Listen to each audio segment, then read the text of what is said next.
বছরে লাঠি খেলাটা হলে আমরা অনেক খুশি হব। লাঠি খেলাতে আমরা অনেক আনন্দ উপভোগ করছি, তাই আমরা চাচ্ছি প্রতি বছরে খেলাটা আমাদের এখানে হোক। লাঠি খেলা হচ্ছে আমাদের দেশের একটি ঐতিহ্যবাহী খেলা, কিন্তু এটা দেশ থেকে প্রায় হারিয়ে যাচ্ছে। কিন্তু আমাদের এই গোপালপুর গ্রামে এই লাঠি খেলাটা আবার অনুষ্ঠিত হয়েছে, সেটা দেখে আমাদের অনেক ভালো লাগছে। কিন্তু আমরা দেখার জন্য ছুটে আসি, কিন্তু দেখতে তো পারি না, খেলা না হলে দেখা যায়। কিন্তু প্রতি বছরে হলে খুব ভালোই লাগে।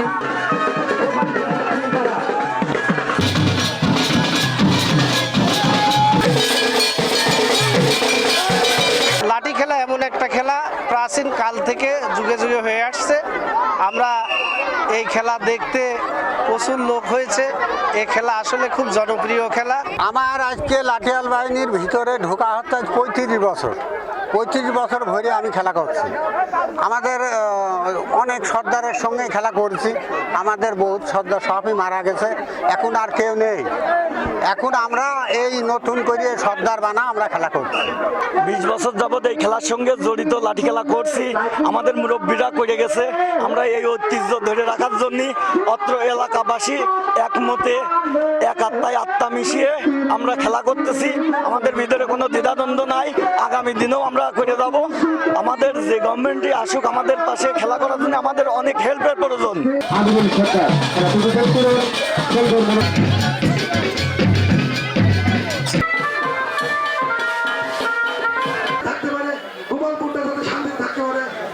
হানাহানি মারামারি সকল কিছু ভুলে যায়, তা উত্তর এলাকার মানুষ যাতে আমরা একসাথে চলতে পারি, কাঁধে কাঁধ মিলিয়ে সকল সাংস্কৃতিক মনের মানুষকে নিয়ে এই একসাথে চলতে পারি।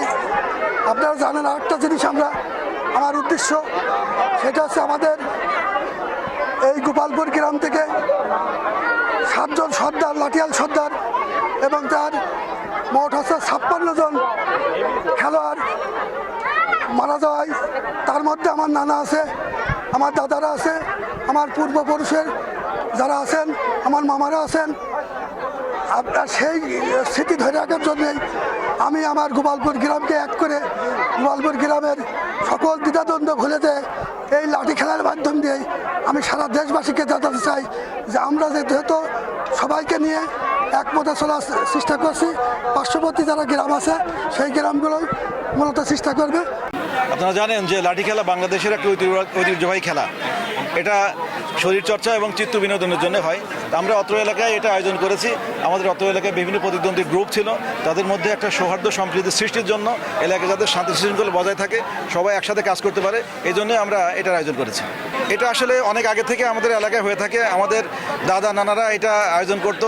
আমার নানাও খুব ভালো একজন খেলোয়াড় ছিল, উনি মারা গেছেন, এবং আজকে তো একটু আগে দেখলেন যে তার উদ্দেশ্যে মনোজাত হয়েছে, তার বিদেহী আত্মার উদ্দেশ্যে, আত্মার মাগফিরাতের উদ্দেশ্যে। এবং এই খেলাটা প্রতি বছরই বিভিন্ন সময়ে আয়োজিত হয়েছে আমাদের এলাকায়, তো আমরা এটা কন্টিনিউ রাখবো ইনশাআল্লাহ।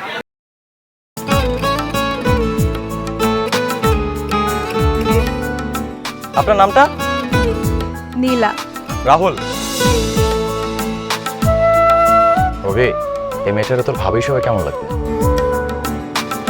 আপনাকে না বলছি আমাকে ফলো না করতে, ফলো কেন করতেছিলেন? আপনাকে দেখতে ইচ্ছে করে আমার, আপনার সাথে কথা বলতে ইচ্ছে করে। আমি কি করবো ঠিক বুঝতে পারছি না। ওরে বাবা, ওই মেয়ে, অথচ তারে তুমি চিনো না? হ্যাঁ, কি মায়ায় তাকাও তুমি, একটু দেখে চোখের খেয়াল, তোমায় দেখার তৃষ্ণা ভীষণ। ভালোবাসায় বুঝি দেনা পাওনা থাকে? অবশ্যই থাকে, ভালোবাসা সবকিছু থাকে।